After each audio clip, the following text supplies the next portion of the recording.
विद्यार्थी मित्रांनो, आज आपण वर्ग 6वा चा जो इतिहासाचा 9वा धडा आहे, दक्षिण भारतातील प्राचीन राज्य कोणकोणती होती हे आपल्याला बघायचं आहे.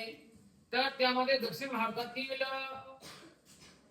9.1 मध्ये चेर, पांड्य आणि चोळ ही राजघराणी होती. ही राजघराणी जी होती, ही राजघराणी दक्षिण भारतात होती. त्याच्यानंतर 9.2 मध्ये सातवाहन राजघराणे होतं.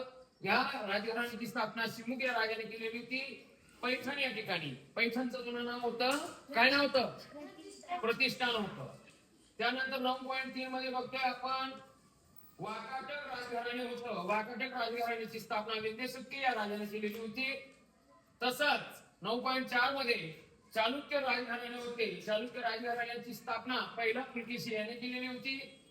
आणि पल्लव राजघराणे 9.5 मध्ये पल्लव राजघराणे, तर त्या राजघराण्यातील कर्तव्यगार पुरुष होता महेंद्र वर्मन.